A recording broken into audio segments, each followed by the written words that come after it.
Sam Seder. The destiny of America is always safer in the hands of the people than in the conference rooms of any elite. Sam Seder. They are unanimous in their hate for me, and I welcome their hatred. We must guard against the acquisition of unwarranted influence, whether sought or unsought, by the military-industrial complex. The Majority Report with Sam Seder. Ever get the feeling you've been cheated?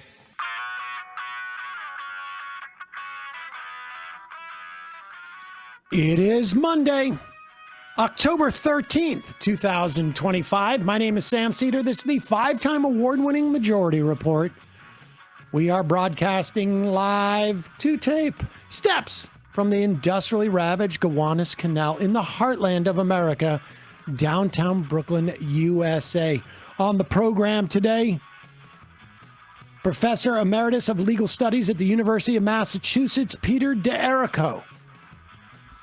On his book, Federal Anti-Indian Law, The Legal Entrapment of Indigenous People. Also on the program today, well, that's about it. I think we're going to run a video, but today we are actually off, both celebrating Indigenous People Day, but also because tonight the Majority Report is going to be the primary streamer. We're not exclusively streaming it, although we are in charge of the stream from a rally tonight. Brian, what is it called, the rally tonight? Our Time Has Come rally, Zoran Mamdani. Do we know who else will be there tonight? I have not been given a list. Okay, and do we know what time it starts? 7 o'clock East Coast time. 7 o'clock East Coast time. On the Majority Report YouTube channel, you will be able to see this rally. And I think Emma and I will be providing some commentary, at least beforehand. And if you can't see it, it's because Brian forgot some type of dongle or a cable and has I spilled ruined my coffee on the soundboard. ruined the broadcast for everybody. But so check that out tonight. In the meantime, let's play this clip before we get to Professor D'Errico. And I should say, this is an interview that I think we first did in, was it in 2024 or maybe even prior to that? I think it was maybe in 2023. I think it might have been 2023, yep. This I found as a just a fascinating aspect of American law, the law in this country that allows us to basically dispossess indigenous people of their land is a direct derivative of a papal edict, I believe, if I remember correctly, from like the 1400s or the 1600s. But it's fascinating history that is contemporary as well. So enjoy that interview. But first, let's take a look at this. As you know, the Trump administration, they seem to do it only on the weekends.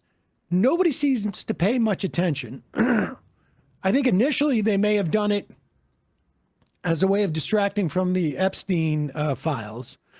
It is unclear to me what exactly is behind this, because, and that I'm speaking of is the Trump administration, as far as we know, has blown up, I think it's now 3 boats in the Caribbean coming from Venezuela. At least one of them I know was headed to Trinidad and then tried to turn around. And these are, small boats. They're fishing boats. And there is no reason to believe that the people that we have killed in these boat attacks by drone are the people that the Trump administration says they are. They've offered no proof. And to the extent that we know reporting coming out of Venezuela, they say these were just fishermen. It was 4 boats as of last week, and I saw Rand Paul say earlier this week that when they typically interdict boats in the Caribbean to that they suspect of drug dealing, about 1 in 4 of them don't actually have drugs on it. So statistically, we would have at least, just going off of that, blown up innocent people. And there's no reason to believe that you have a better sense of who a boat is from a drone in the sky than actually as you board them. So Elise Slotkin took to the Senate floor and had what I perceived as a weird critique. I mean, okay, let's just assume that these boats actually do contain drugs. We have blown up 4 of them. What is the value of this? First of all, there's no reason to believe they were coming to the United States. But even if they were, is this a sustainable policy? We're going to blow up all boats that we see heading to the United States? I don't understand what the theory is here. And never mind what is the legal authority in which we're allowed to blow up narcotics smugglers. Narcotics terrorist smugglers. I mean, we don't have a legal determination of whether they're terrorists. They're not terrorists. But here is Elise Slotkin, and she's the one with the bona fides in the Democratic Party because she was in the CIA. Chuck Schumer's pick for response for the State of the Union. Too. She is the rising star in the Democratic Party. And here she is with her critique of this policy. That if the Trump administration wants to be at war against a terrorist organization, they should come to Congress, notify us, and seek our approval. Currently, the administration is waging a secret war against a secret list of unnamed groups that they will not tell us about. There's been 4 lethal strikes against boats in the Caribbean. Now, don't get me wrong, I'm a CIA officer. I'm a former Pentagon official. I did 3 tours in Iraq armed alongside the military. I participated in targeting of terrorist groups. And I actually have no real problem going against cartels given what they have done in inserting drugs in our community, the death of so many Americans, that if the Trump administration... Can we do this also with Purdue Pharmacy? Are we allowed to do this with Purdue Pharmacy as well? Just to send some blow up their missiles. yachts. Yeah. And if we're 1 out of 4, 3 out of 4. Yeah. Whoops. Shouldn't have pushed us to this point. As long as you file the right paperwork, I'm all right. Yeah, Americans are dying. It's, yeah. What's the authority to go against? We can just decide that we're going to just summarily execute criminals? As long as the Senate says it's okay. Can we summarily execute murderers? What about, can we summarily execute bankers who commit some type of fraud, cause suffering that causes people to maybe become addicted to a substance? Right. Or all the bankers who sort of resold mortgage applications when they didn't have the actual papers of record on it, as David Dane pointed out in Chain of Title.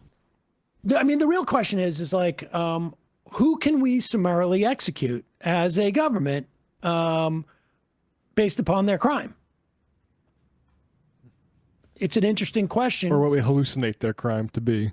Yes. I mean, never mind the fact, because this is like her point, is like we don't know if they're doing this by the book. The book does not say that you can summarily execute criminals. I'm sorry. We don't have that in this country. There's a bit of a slippery slope here, it seems like. It kind of seems like we're on the we part of the slippery slope. Exactly. But there it is. There's the Democratic spokesperson for law and order in the Democratic Party. In a minute, we're going to play that interview with Peter D'Erico, discussing his book, Federal Anti-Indian Law, The Legal Entrapment of Indigenous People. I sort of like a little bit obsessed with Indian law because when I went to law school for a year, and I distinctly remember somebody asking me, Seder, what kind of law do you want to practice? And I said, well, maybe Indian law. And the guy just sort of laughed at me. That was when I sort of knew, like, maybe I should get out of here. Anyways, that's not the point. Point is, we've got a couple of words from our sponsors today. Long work weeks, busy weekends can leave you feeling and looking depleted. Or just long work weeks. Trust me on this. Prolon's 5-day fasting mimicking diet works at the cellular level to rejuvenate you from the inside out, providing real results that include fat-focused, sustainable weight loss with no injection needed. Now they're upping their game with the next generation 5-day program. It's new, and it delivers the same science-backed benefits in a cleaner, more convenient, and more flavorful format. Prolon is a plant-based nutrition program, features soups, snacks, beverages designed to nourish the body while keeping it in a fasting state, triggering cellular rejuvenation and renewal. It's been developed over decades at USC's Longevity Institute. It is backed by top U.S. medical centers. Prolon's been shown to support biological age reduction, metabolic health, skin appearance, fat loss, and energy. Prolon is a science-backed nutrition that has been shown to support healthy cardiometabolic markers. So it helps with those of us who getting up there. We're about our metabolic markers, which have not been the greatest as of late. Next Gen builds on the original Prolon with 100% organic soups, teas, richer taste, ready-to-eat meals. I have done this 5-day program. I mean, it's not really a diet. It's like the science of cellular rejuvenation. Like I say, I've read these studies over at the USC Longevity Institute, and there's something that happens like on day 3 or 4. You go through like the what is the keto one that they call whatever ketosis, and then you move into another stage where you literally start to flush dead cells, and it generates others. And I have to say, I also thought it would be impossible for me to do, and I had energy during it. And I didn't feel like it wasn't easy, but it wasn't hard. It's completely doable. And I felt great afterwards. And during it, there were times where I was getting like hyped up, more energy than normal for me. Anyways, for a limited time, Prolon is offering listeners 15% off site-wide plus a $40 bonus gift when you subscribe to their 5-day program.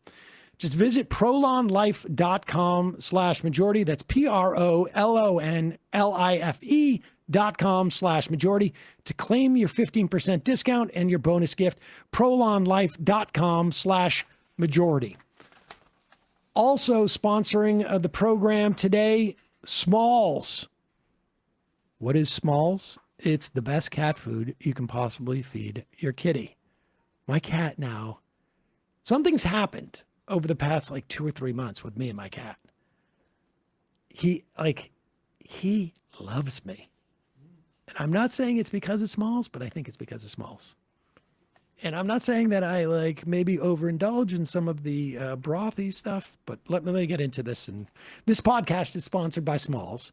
For a limited time, get 60% off your first order plus free shipping when you head to smalls.com/majority. Smalls cat food is protein-packed recipes made with preservative-free ingredients that you would find in your fridge. And it's delivered right to your door. That's why Cats.com named Smalls their best overall cat food. Starting with Smalls is easy. You just share info about your cat's diet, health, and food preferences. Then Smalls puts together a personalized sampler for your cat. So no more picking between random brands at the store. Smalls has the right food to satisfy any cat's cravings. And you can get a sampler and figure out what is the flavor that your cat loves. For me, my cat loves like the bird, like the poultry. And I mean, he attacks this food. But also, what really does it is the broth. And one of the things that I've heard about cats is that sometimes they don't drink enough water and get enough fluids. And the broth is great in that way because he goes crazy for this. Forbes ranks Smalls the best overall cat food.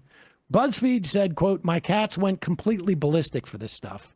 Is BuzzFeed even still around? They're still around, aren't they? I don't need BuzzFeed to tell me that. I'm telling you, my cat went ballistic for it. Majority Report says it. Yeah, my cat went double ballistic for it.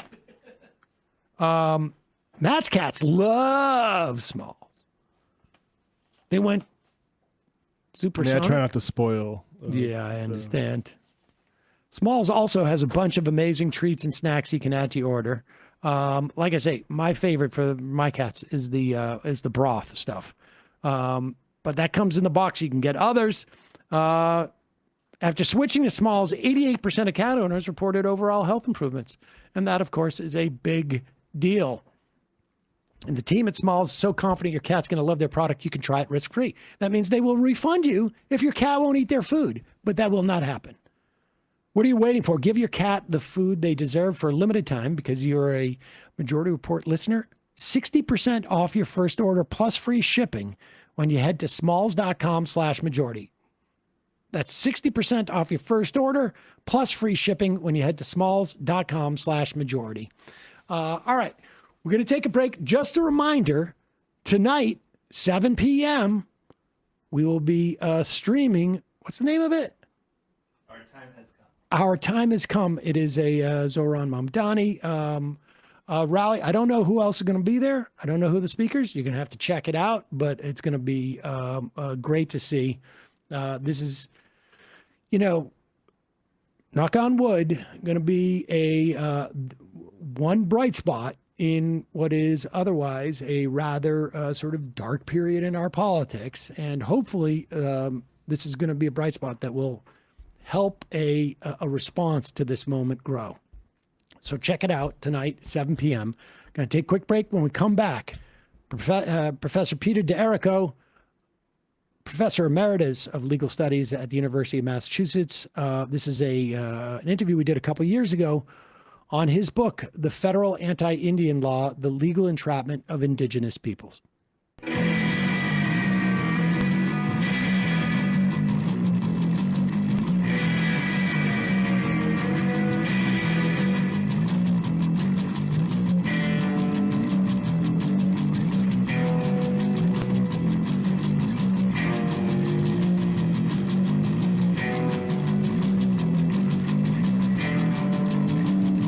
Real pleasure to welcome to the program Peter D'Errico. He is a professor emeritus of legal studies at the University of Massachusetts Amherst, author of Federal Anti-Indian Law, The Legal Entrapment of Indigenous People. Peter, welcome to the program. Thank you, Sam. Good to be here with you. I got to say, I've always been fascinated by Indian law. I went to law school for 1 year and then left. But at the time, this was in the very early 90s, and I thought Indian law was the thing I was interested in. Unfortunately, I went to BU Law School, and so the idea of me doing Indian law there was met with like sort of laughter and derision at that time. But I have come, and with no so part, from understanding from your book, to understand that really, Indian law for much of this country's existence has been a farce, I guess, in many respects is the way to talk about it. But before we get to specifically that, let's just go back. And the idea of dispossession of indigenous people lands in this country really in many respects started at the birth, obviously pre-birth of the nation. Yeah. But Washington and Jefferson in particular were real estate guys. Yeah, absolutely. Just walk us through that a little bit so we have a certain context to understand that this is in the DNA of the country. Yeah, and we talk about things like the Northwest Territory and et cetera.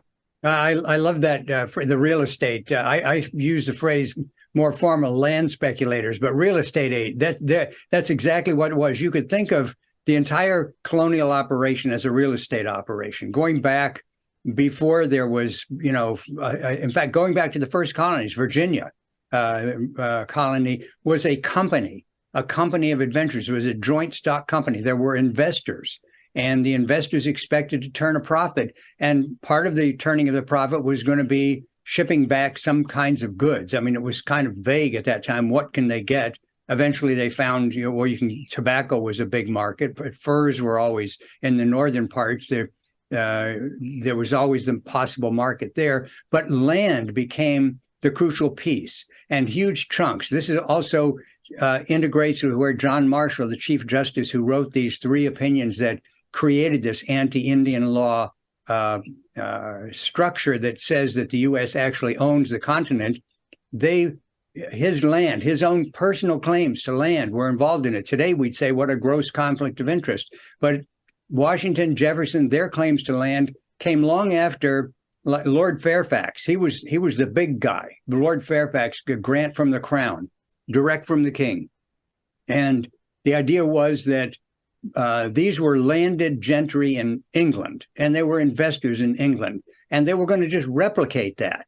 And the replication was they were going to get vast land grants, which they would hold as essentially as fiefdoms, and then they would parcel them out and make money off of that process as the lords of the manor. And at a time when the idea that land could be bought and sold was just barely emerging. It was no longer going to be feudal, where you held the land of the lord. So you have the landlord, and the lord gives you the right to live on this land, etc. That was the feudal structure, was shifting toward the lord could actually just sell you the land. Then the lord had no control over you or your land.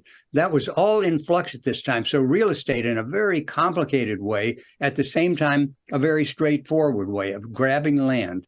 And I want to add one more thing, which is the premise of all of that is the continuing premise of what I call federal anti-Indian law, which is the claim that it was not actually necessary to do anything other than so-called discover this land to have the claim held by the crown. So Henry VII sends out John Cabot, just like the Spanish sent out Columbus. Of course, they didn't know what Columbus was going to bump into, but when they dealt with the Pope said, "Oh, he bumped into something that we don't know about, but you have control over it. So it's in your feudal domain. Your crown is now the crown of that whole area."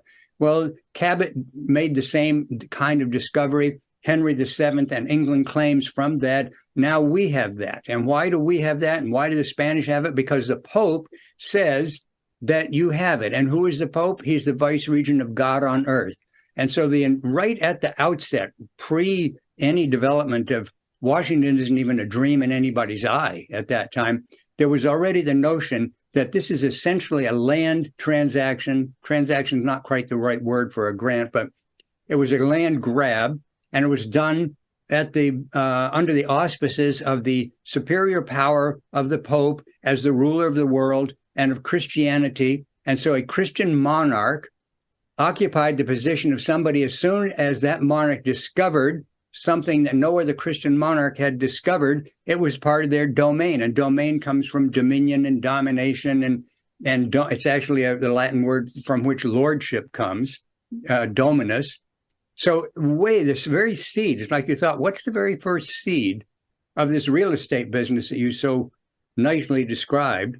The very first seed is that which I've just described, the claim that there's a Christian power, Christian monarchical power to claim ownership of areas of land.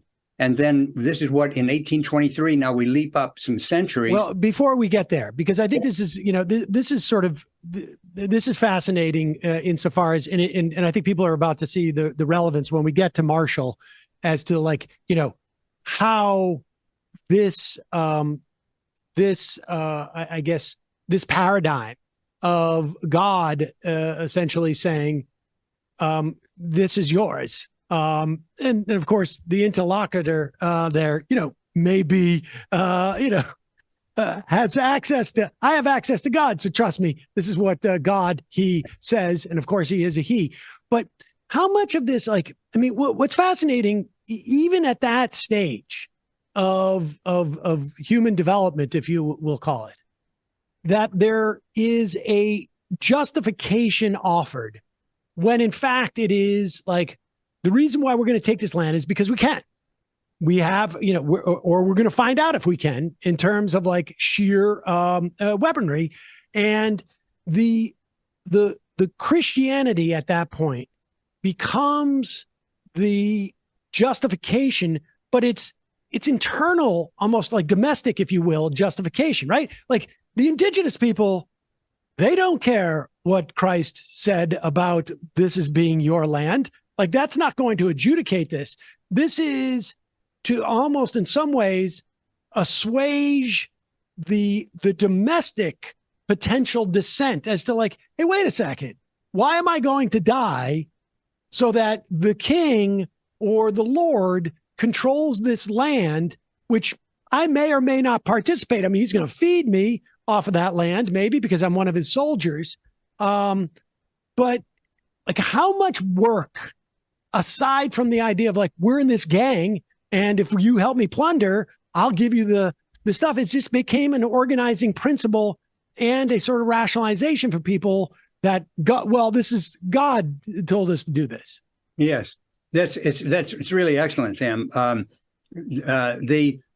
It is a rationalization for internal consumption, basically. And it's a rationalization that the colonizing monarchies accepted among each other. So that the idea was they all agreed on that, what you just described. And it was just a question who got there first. And there were battles about who got there first. And by the way, it was not just on the Atlantic coast. By the time that, another century's gone by, a battle is happening on the Pacific coast with Russia involved and Spain involved and France involved and England involved. And most people have no clue that that was all going on around what we call the Northwest coast right now. But they were arguing with each other and fighting with each other, saying, I got here first. And see, my mark is I put a mark on that tree right there. And no, you didn't get here first. We got here's our mark on that other tree. So it was that principle, if you want to call it a principle, excuse, justification, that they all agreed on and then fought over who got here first. Now, a key piece of this to understand is when you said it's when in fact what's really going on is we can, or we think we can, or we're going to try to actually take it without any excuse other than that we want to take it. So that the Christian is like an overlay on something else, just more basic.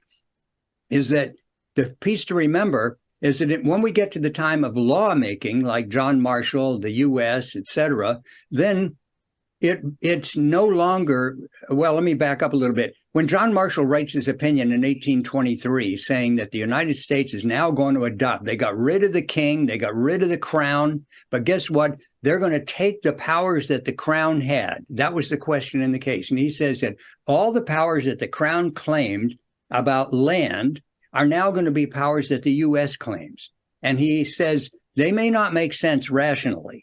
He actually says that. It may not be according to reason. He said it may actually be in violation of principles of justice. But nevertheless, this is going to be the rule. But what was the rule? They didn't, at that time, the U.S. didn't even know what was in the interior of the country. And as I said, they were just beginning to realize it was until Jefferson that they said, oh, you mean this is actually, there's a connection to the Pacific? We were hoping there was a water connection. Yeah, we found that we can walk over the mountains and get there. They were still figuring out what was this continent all about? But nevertheless, they were claiming they already owned it. So there's no way that it could have been said. You can't say logically, rationally, factually, oh, the U.S. America conquered the continent.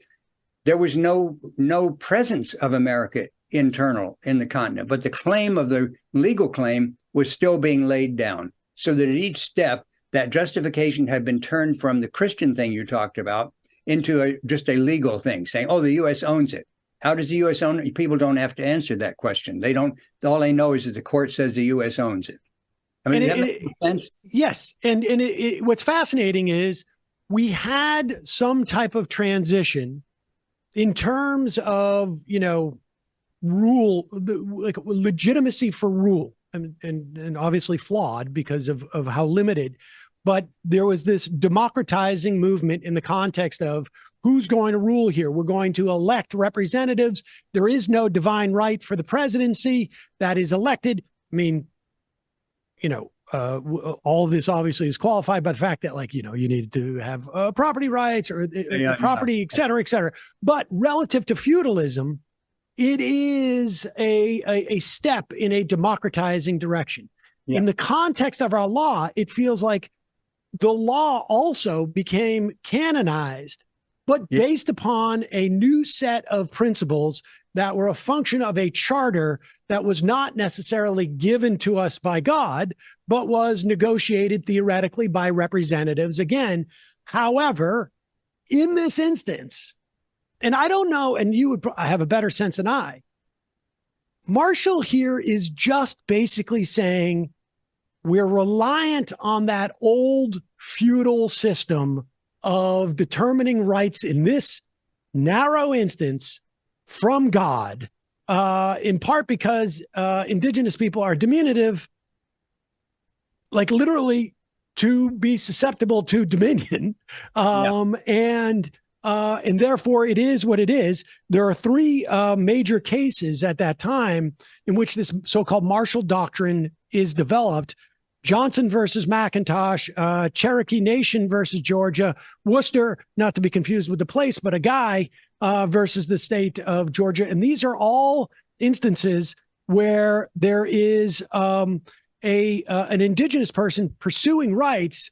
Essentially, then Marshall is like, yeah, those don't exist in the same way, even though the law, as we've established it to this point, would otherwise say it, but there's like a carve out if you're an indigenous person. Can you just talk about the development of that law, like that doctrine? Because we should be clear, this doctrine has been cited in the past couple of years. This is a doctrine that had incredible durability. Yes, and still does. And I want to say that right now we're at a very critical. It's really interesting talking to you. You're very sharp picking up on this stuff and having thought through so much of it. It's really arcane stuff to get hold of, and you're helping, I think, me just be able to answer your questions clearly by focusing. So it's there's a slippery point here that it's not about indigenous persons, people. It's about indigenous peoples. And what Marshall is doing at that about a 12-year period is to carve out a zone of law which says we're not really talking about people, we're talking about peoples, and these peoples are less than the rest of Christian humanity, so they can't really be on their own. That's what Cherokee Nation versus State of Georgia said the Cherokee Nation had a treaty with the United States. When Georgia troops invaded Cherokee Nation, the treaty said the U.S. was supposed to come in. That's like allies and be allies and defend each other's territory. And this is when Marshall said, well, you're not really a nation, and you're not really a nation because we claim title to your land. That's the Johnson v. McIntosh one. So he says, you don't really own your land, so therefore you're not a real nation.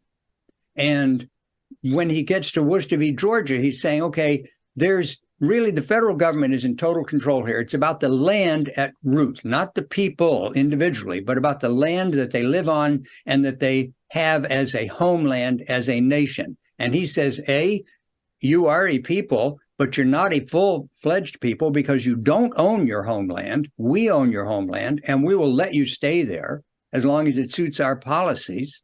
And B, one of our policies is that we're in total control. The states can't do anything about this because we want to control the parceling out of the land of the continent on which you and many other indigenous peoples live. So land is the key thing. And if we can jump way up till the present day, since you referred to this, it just happened in the last couple of years, and of course it did.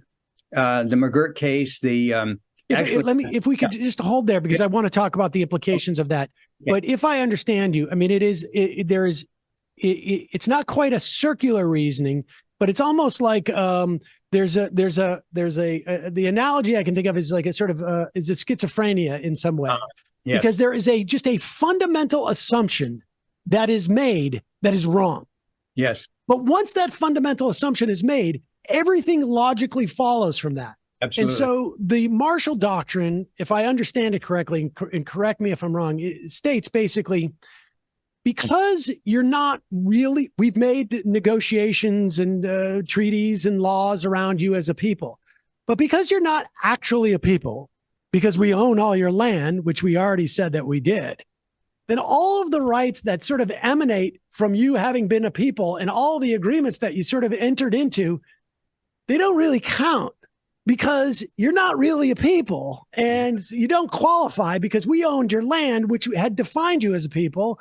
And therefore, everything that emanates from that was basically, in a sort of a reverse, the fruits of a poison, the seeds of a poison fruit from that. And the original mistake was to actually give you rights in the first place. And therefore, none of the actual rights that derive from that are legitimate because it was founded on a sort of a foundation that was unsustainable. And the reason why that foundation is unsustainable is because God basically said that we had the land. Yep. Absolutely. And it is, I think schizophrenia is I use that phrase in the book. And actually, Clarence Thomas, of all people, has pointed this out. He said there really is nothing, there's no basis for the claim that the U.S. has what's called in the law plenary power. There's no basis in the law for that. And it's really surprising that this person who's the very conservative justice is the one who's taking the most radical position regarding U.S. claim that it has total power over native peoples. But that schizophrenia, you see it over and over again once you become attuned to it. So there's a Standing Rock case before the big Standing Rock case. The Standing Rock case in the beginning was when the dam was built that backed up the river under which some later time the pipeline was going to be laid. All right. So that original case was the violation of a treaty with Standing Rock that said they shall have this land forever. And the judge in that case, it's kind of like a Stooges thing. He's trying to figure out how he knows he has to come to the conclusion that the U.S. is going to be able to wipe this treaty out. But the treaty says that it's forever, and it says the U.S. has pledged its highest honor. And he goes through this incredibly convoluted reasoning, trying to fight himself out of the paper bag of how do I explain what I'm about to decide here? Because it says forever, but it's not going to be forever. So what is it going to be? And what does forever mean?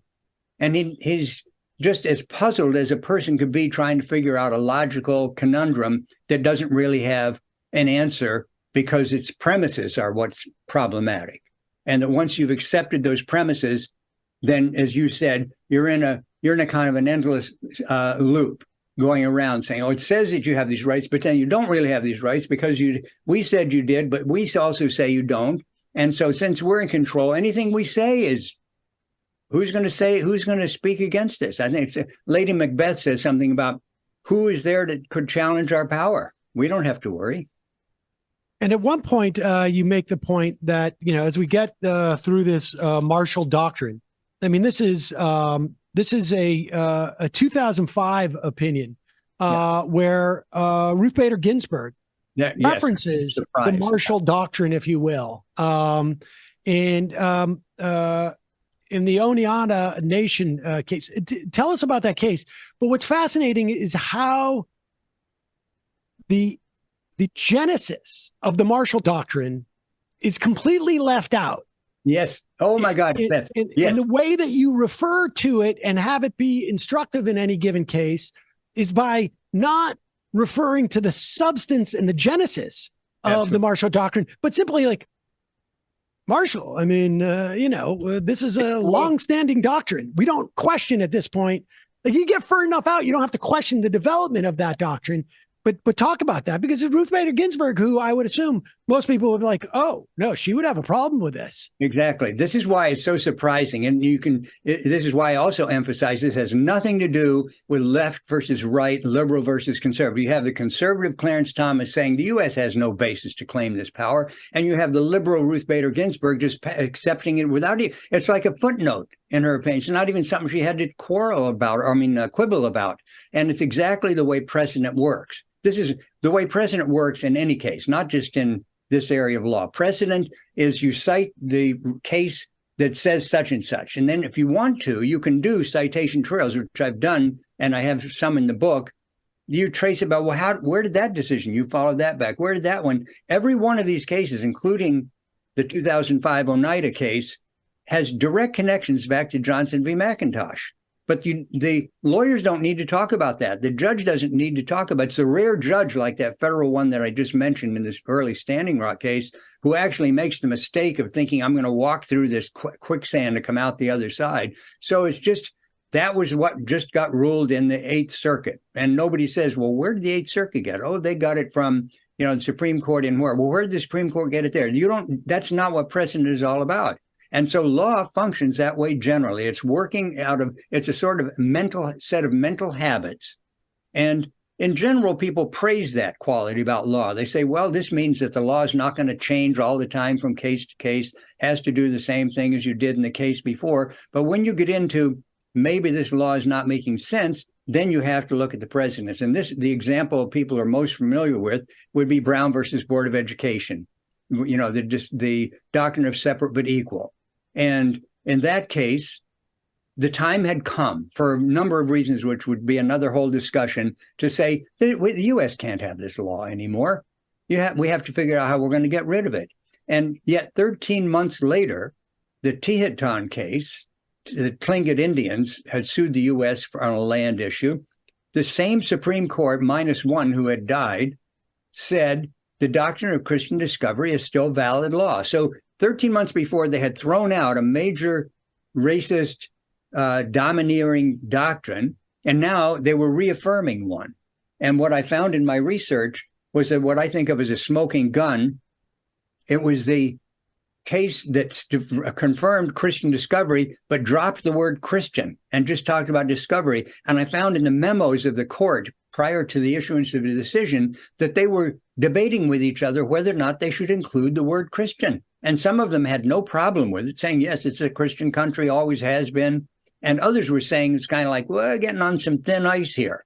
And ultimately, at the 11th hour, Stanley Reed, who was the author of the majority opinion, he sent a memo to the rest of the justices saying, I've decided I'm going to pull the word Christian out of this sentence.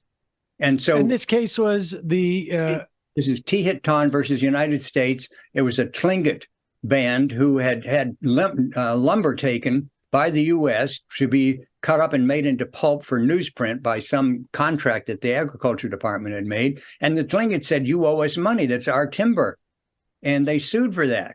And the Supreme Court, after, the time it takes years to get up to the Supreme Court says the U.S. does not owe you any money at all because under the relevant precedent, this is where they decided they weren't going to say Christian discovery. They just say under the relevant precedent of discovery, and they do cite Marshall.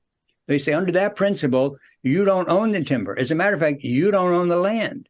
You only live there by the grace of the sovereign is the actual phrasing. So it's stunning. Now, that's 1955. And we're thinking, well, wait a minute, 1823, let's see, in 1490, I mean, how far back these leaps in time they're taking. And so now you go from that to, you said 2005. Then you get into just a couple of years ago, the McGirt v. Oklahoma case. And here's where the confusion comes in again, Sam, is that these cases are not only the doctrine is not only sort of invisible, but it is sometimes celebrated because the McGirt case was held, the media all over the place. Great win for the Creek Nation, the Choctaw Nation. Great win. Just so that to remind people what was at the issue at that case. The issue was that there's a Native guy who is arrested and charged and convicted of a sex crime in Oklahoma courts, and at some point, he and his lawyers say, well, wait a minute, he shouldn't have been tried by Oklahoma because he's a Native guy. He's in Indian country within the original treaty lands. So this is not a state criminal matter. But the thing that most people missed, including all the media that I saw, was that they were saying he should have been tried by the federal government. It was not that the Creeks were going to be empowered to try him, but the federal government, because there's an act called the Major Crimes Act, which is one of the examples you were talking about how the rules change. The Major Crimes Act was passed by Congress saying, well, we don't really have any basis in any of our treaties or anything else to pass criminal laws for you guys, but we're going to do it anyway. And the Supreme Court upholds that. And they say, we can't find anything in the Constitution to uphold it with, but we're just going to uphold it because it has to be this way. They literally, almost in exactly those words. So in Oklahoma, in the case McGirt v. Oklahoma, the Supreme Court in a very divided court, this is Gorsuch's writing opinion, they say no, since it's Indian country, and that was the question, is it really Indian country or not? And I'll say something more about that in a minute. But since it's Indian country, Oklahoma has no jurisdiction, and the federal government does have jurisdiction. And what's the basis for that? Gorsuch doesn't even use the word discovery. He just refers to a text without quoting it, an 1868 or something text, property law text. There's where the language is when the Christians discovered. But he doesn't want to get his hands dirty with that. So he just says, oh, that's the precedent for it. And then he cites another case, Lone Wolf, it's called. It's the case that came up with the phrase plenary power, but he also doesn't quote Lone Wolf. So the doctrine is getting more and more, as it becomes more contentious. So many people are thinking like discovery, Christian discovery, what's that all about? What's colonialism all about? The court has been whitewashing. Is whitewashing. Exactly. I mean, it is essentially like, if there's a rock under a piece of carpet, if you layer enough carpets under it, there's a slight bump, but you don't know exactly what it is that's underneath there. And that's what they want to obscure, that these things that were once considered Christian dominion then go to discovery, dropping the Christian, then just simply go to precedent. And we don't even establish like what that precedent means. And I wonder, like, in this instance, I mean, when we talk about sort of like, other dynamics that start with colonialism, and that colonialism at that time was sort of like justified under religion. And it then became sort of more rationalized through capitalism in many respects. In this instance, this is running parallel to that, but in lieu of capitalism, it is legal doctrine and precedent that is really sort of becoming the domestic, if you will, rationalization for this, and really just obscuring what is fundamental to this right. Because as you say in the McGirt, it is saying that the state did not have auspices in this instance, recognizing the so-called sovereignty of the Indian land. However, that sovereignty does not exist in the context of the federal U.S. government. And so it's reinforcing the fact that you may have sovereignty relative to the state, but that's only because you actually are subject to the federal government in which you have no sovereignty. So it's really, this is an argument not between whether Indian land has sovereignty, but rather which trumps, state or federal law in terms of having this jurisdiction. One of the most interesting ways, kind of a lens through which to view U.S. history, the ongoing, even today, long struggle between states and the federal government, is to see the role. It's like the so-called Indian issue runs like that as a thread through the entire thing, the battle. And we saw it at the very beginning, talking about Cherokee Nation v. Georgia. It's a battle for supremacy over who's going to be in charge of the real estate. And the feds make it clear through the court, we're going to take the power. We have the power of the crown. Georgia was claiming the power of the crown too, because they had a grant. And so was Virginia, for that matter. And so, but the court says, well, that doesn't matter anymore. Only the U.S. crown is going to be the one that we have here. And as the West was, developed and new states were formed over and over again, the rivalry between a centralized federal power and localized state powers was fought over control of lands. And of course, who's on the lands? It's indigenous people. So there's an interesting way of looking at how did the federal government get to this position of tremendous power if it had not had the issue of so-called Indian land to deal with. If it hadn't had the Indian land, the Cherokee Nation there, which was its subordinate, partner in this deal, if it hadn't had that, what would it have said about Georgia?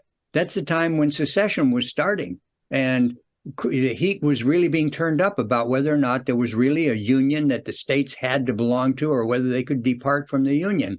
And so the question about Cherokee land and the rest of it, and Indian territory, that was all wrapped up with it. What if that issue didn't exist? How would that have played out? Under what rubric would there have been a battle like, no, you joined the Union and so you can't leave it? It's no, you don't have the highest title here. The U.S. has the highest or the deepest title to this continent. Oh, that's fascinating. So in some ways, when we talk about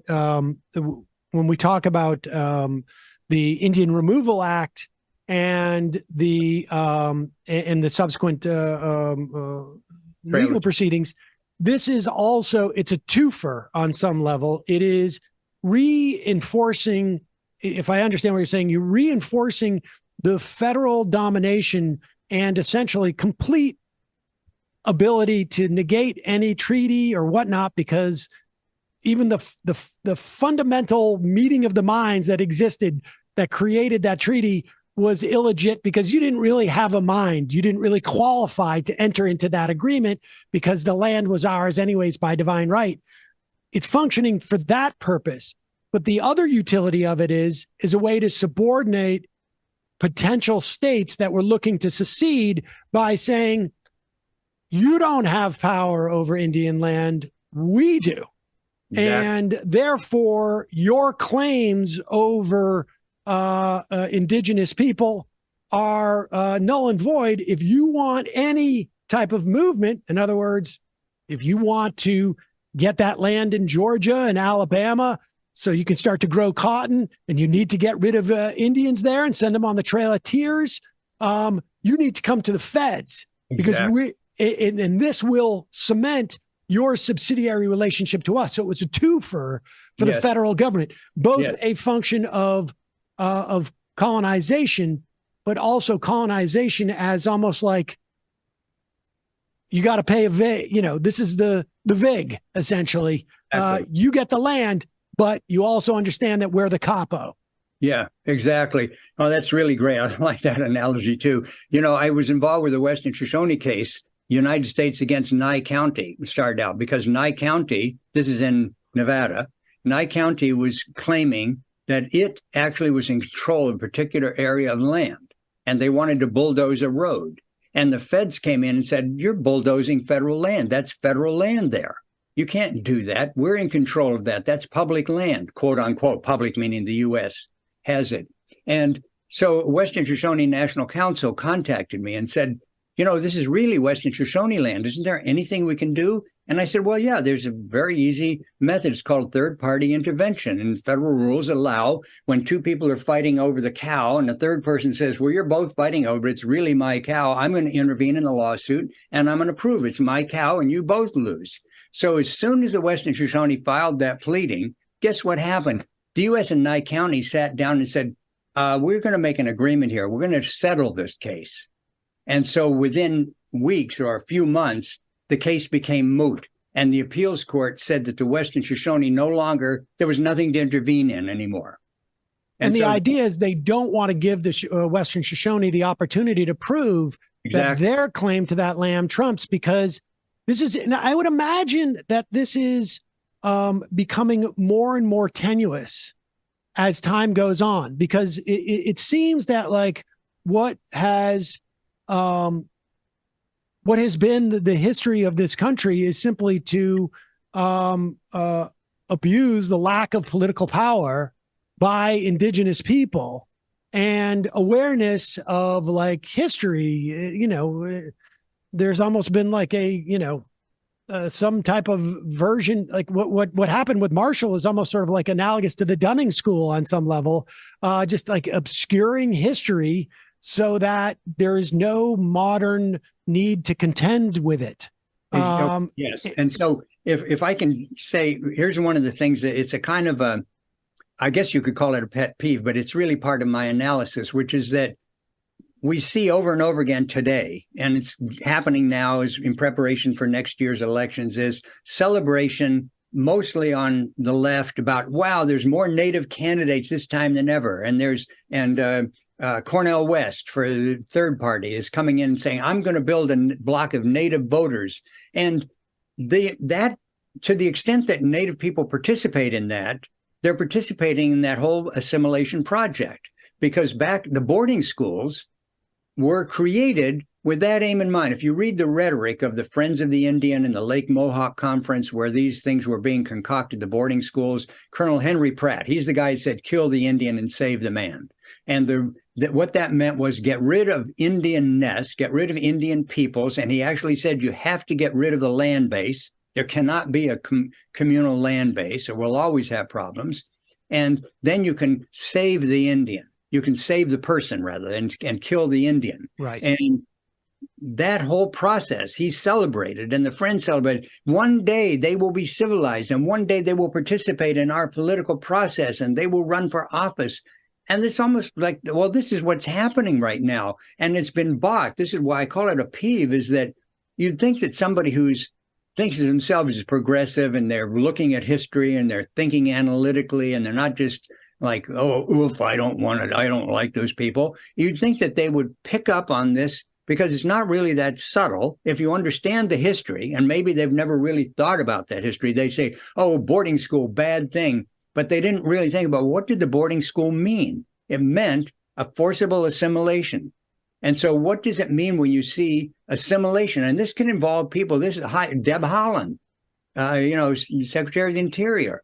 They're very high. The Treasurer of the United States, Malerba, she's a Native person. I don't think people are even thinking about this. Like, what does that mean? And I often think maybe they're actually guerrilla fighters. Maybe they're working their way into the federal bureaucracy so they can take it over. But it's certainly not standing for a land base. It's certainly not saying Indigenous peoples have that if there's going to be, let's Oak Flat, where the copper mine is going to be, or Thacker Pass, where the lithium mine is being proposed. If that's Apache land, which it supposedly is, and if the other is Paiute and Western Shoshone land, it's up to them to decide whether or not there's going to be a mine here. But instead, this doctrine of discovery and so forth, and Christian supremacy, the U.S. simply passes a law and says Oak Flat no longer belongs to, it's not even that it ever belonged, of course, but it's no longer part of Apache territory, and now belongs to this gigantic mining corporation. And Thacker Pass belongs to Lithium America. It's not really part of the Western Shoshone land. And so we have all of that is happening right now in real time, and it all involves the land question, and it's being somehow looked at as an environmental problem, but not as an indigenous sovereignty problem. Everybody thinks, oh, we've taken care of that because look at all these people. They're running for election. They're getting elected. They're in office. The Indian problem is being solved. Well, it's being, quote, solved by exactly what the boarding schools were set up to do. Now, I think that's a very interesting thing to think about. Yeah, I mean, I think that may be like for a different day, because I would argue that, like, while you may be fulfilling the assimilation agenda by, let's say, putting 3 indigenous people on the Supreme Court, that might bring about a very different interpretation and give you an opportunity to reverse a precedent. Now, no guarantee. I mean, I think that, there's an analogy on some level, although it's far cruder in terms of, like, Barack Obama signaled that racism was over when he became president of the United States. There's not the same sort of dilemma of this agenda to assimilate out of existence Indian culture so that there would be no, indigenous claims to the country. But I mean, that raises an issue. But I think, it would be an interesting dilemma if there was a broader awareness under the auspices in which the United States feels that at any given turn that the law is able to overturn the sovereignty and the claims of indigenous people. If there was a broad awareness of what the foundations of that were and how shaky they are, particularly in today's world, if the opponents or the proponents of the God-given right of Americans to control that and the federal government to control that land cited Deb Haaland as the Interior Secretary now. So we don't, she's admitted that she's just a part of the American system, and therefore those claims that would be a little bit awkward, I think. I mean, as a political matter. Yes, I had a conversation with a commissioner of Indian Affairs, assistant secretary of the Interior a few years ago, and we were just talking, and we was at dinner together, and I said, it's always been pretty clear that this position is just colonial administration, and he said, well, that's true. It was not, but publicly, he's not going to say I'm the chief colonial administrator, but it was the old British model of indirect rule. You get the colonized people to have leaders from among them who carry out the aims of the empire. That's why I've always been skeptical about, if we just put enough, like if we had, as people have said this for a long time about women. Well, Sandra Day O'Connor is a woman. I mean, Margaret Thatcher is a woman. She's not actually a very good example of like kind and gentler. And so I think if we're thinking about the issue the way you're saying, if people knew the history, then we'd also look around the world where these same issues are going on around the world. Indigenous peoples around the world are in the front lines of this whole lithium craze that supposedly is going to be an ecological boon, but it seems like quite a disaster. It's just more extractive economy for profit. Brazil just recently had a major victory in favor of indigenous people. Ecuador also. I had an amicus brief in the Ecuador case, so I'm happy to have had something to do with that. But so there's been action at that level of the courts in other places. And so it's not as if it's in planetary terms, it's not inconceivable at all. But within the U.S., there's a kind of a mesmerization that has gone on. And of course, on top of everything we're talking about, you and I right now, part of the mesmerization is don't think about anything, really. Let's watch some more TV. Let's watch that situation comedy. Let's go watch that quiz show. It's a kind of a complete absorbing of brain power. I don't want to think about something hard like history. My colleague at the University of Massachusetts years ago, he came up with a disease theory of people having selecting classes when he suddenly heard when a student said, I've had history. And he started laughing. He says, so you're not going to get it again then. Is that right? You've had history. So no problem. You're done with that. And I think that there's too much of that obscures these very tricky problems. Once you see them, that's what I'm hoping my book does. Once you see, that's why in the title, Anti-Indian Law, I want to make it very clear. Out of all this confusion, you can see one clear thread. All of this is anti-Indian. No matter that it's not talked about generally, I want to talk about it that way. So once you see that, then you can start pulling these pieces together. But if you're not interested in looking at it, and you just say, don't bother me with that, and especially if you add on a certain kind of racist superiority, whatever you want to call it, saying, those people are just too stupid anyway. I mean, they really are savages, just like we always said, or whatever other language gets used, or emotional tinges get added to it, then it's hopeless. So the level of conversation we're having is really quite significant, I think. Well, I will say this, that, one of the things I found in an era of where, when I think of the Supreme Court is mostly despondency, that KBJ in the recent, I think it was the affirmative action case, where she was talking about the and maybe it was voting rights as well. I'm not quite sure. That escapes me, but reminding people the foundations of the 14th Amendment and the 13th Amendment and the 15th Amendment, and that it was not a colorblind amendment to the Constitution. It was a recognition of it was specifically a response to having people who had been slaves, right. Specifically color conscious, yes. measure to make these people full citizens. Moments like that, I think, can open up a lot of eyes, and I hope that your book and maybe somebody who's in a position of making that argument in a future case has the opportunity to read it.